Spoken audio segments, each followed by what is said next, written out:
Hello, good evening dear aspirant. Top booster GS में आप सभी का स्वागत है। आशा करते हैं कि आप सभी लोग स्वस्थ और मस्त होंगे और अपनी पढ़ाई कंटिन्यू कर रहे होंगे।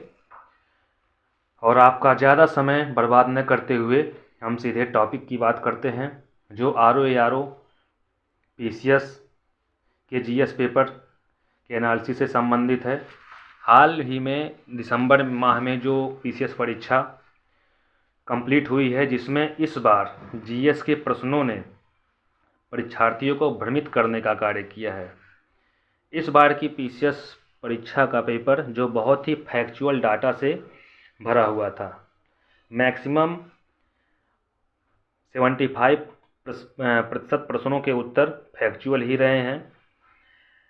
अतः इस परीक्षा को देखते हुए मई जून में संभावित परीक्षार्थियों के लिए विषयवार सटीक विश्लेषण प्रस्तुत करना आवश्यक हो जाता है, क्योंकि बिना सटीक विश्लेषण के किताबें और नोट्स जो कि मार्केट में बहुत उपलब्ध है, पर्याप्त मात्रा में है, और विद्यार्थी उनके चंगुल में इस तरह फंसे हुए हैं कि एक कोचिंग के मटेरियल होने के बावजूद फिर दूसरे कोचिंग का मटेरियल, फिर तीसरे कोचिंग का मटेरियल लेने में ज़रा सा भी नहीं हिचकते हैं। इस प्रकार पढ़ते रहने से क्या सही परिणाम प्राप्त होने की संभावना है? क्या इस प्रकार भटकने से हमको पीसीएस प्रीलिम्स या R O prelims exam qualify करने में मदद मिलेगी? यह प्रश्न आप स्वयं से पूछिए, क्या ऐसा संभव है? कि परिणाम यही होता है कि अंत में जो सीरियस एस्पिरेंट हैं 4-5 नंबरों से या 2-3 नंबरों से या 1-2 नंबरों से, जिनका प्री क्लियर नहीं हो पाता है और ज़्यादा चांस बनता है कि उनके इजी क्वेश्चन गलत हो जाते हैं। ज़्यादा समस्या यही रहती है, ज़्यादा शिकायत यही रहती है कि सर ज़्यादा से ज़्यादा इजी क्वेश्चन गलत हो जाते हैं। उनके ऊपर प्रेशर रहता है, एग्ज़ाम का प्रेशर रहता है, और एग्ज़ाम का ही प्रेशर नहीं, इसके साथ साथ उनकी प्रदर्शन क्षमता पर भी असर पड़ता है। क्षमता पर असर इस प्रकार पड़ता है क्योंकि एक ही एस्पिरेंट ने कई कोचिंग संस्थाओं की कई पुस्तकों का मटेरियल इकट्ठा किए रहता है और उसको पढ़ता है। जबकि ऐसा पढ़ने से मुझे लगता है, जहाँ तक मेरा व्यक्तिगत अनुभव है, इस प्रकार पढ़ने से आप अपने नॉलेज, अपने ज्ञान के प्रति स्वयं को ही भ्रमित पाएंगे। एग्ज़ाम में आपकी प्रदर्शन क्षमता पर प्रतिकूल प्रभाव पड़ेगा। फिलहाल ऐसे में यह वीडियो उन सभी विद्यार्थियों के लिए है जो पिछले कई वर्षों से अधिकारी बनने का सपना संजोए हैं, परंतु प्री डिस्क्वालीफाई होने के कारण लक्ष्य प्राप्ति में बाधा उत्पन्न हो जा रही है। इस वीडियो के माध्यम से सभी विषयों की एकदम सटीक विश्लेषण करने की कोशिश की जाएगी।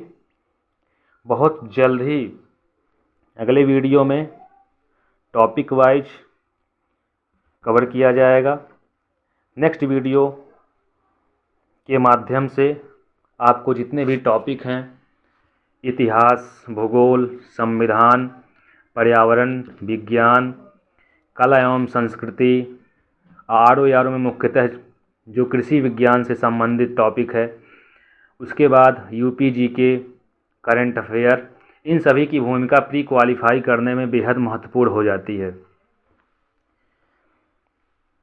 अतः नेक्स्ट वीडियो को देखने के लिए टॉप बूस्टर जीएस से जुड़ें और चैनल को अधिक से अधिक लाइक, सब्सक्राइब और शेयर करें, जिसके माध्यम से आपके दोस्तों, आपके भाई, आपकी बहन को काफ़ी हेल्प मिल सके, जिससे उनका मानसिक प्रेशर कम हो सके और पढ़ाई को सटीक दिशा में, एक सही दिशा में ले जाने का कार्य पूरा हो सके।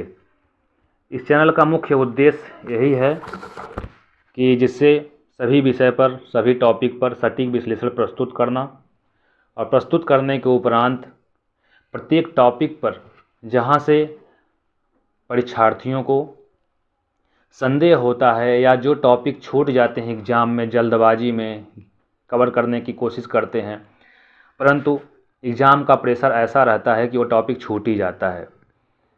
जैसे मान लीजिए कुछ विद्यार्थी जो अभी फ्रेशर हैं, वो घटना चक्र को आधार बनाकर पढ़ते हैं या किसी और एग्ज़ाम का पेपर को एग्जाम जो है आधार बना के पढ़ते हैं, तो समस्या यह हो जाती है कि हम घटना चक्र या किसी और सब्जेक्ट को या किसी और विषय को आधार बना के पढ़ते रहते हैं। अब इधर आपने देखा होगा PCS 2024 प्रीलिम्स 22 दिसंबर को संपन्न हुआ है।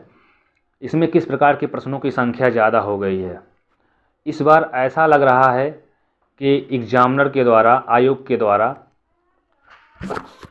बच्चों की कॉन्सेप्चुअल क्षमता नहीं बल्कि उनके रटने की क्षमता को जांचा जा रहा है, परखा जा रहा है। ऐसे में जो फ्रेशर स्टूडेंट हैं, जो नए परीक्षार्थी हैं, उनके लिए यह बेहद कठिन हो जाता है। एनालिसिस करना उनके लिए और भी कठिन हो जाता है कि इसमें किस तरीके से किस कोचिंग नोट्स को या किसी प्रमाणित बुक को किस तरीके से पढ़ें, कैसे पढ़ें, कितना पढ़ें, यह उनके लिए एक समस्या बन जाती है और उनके लिए एक दिमागी भार बन जाता है।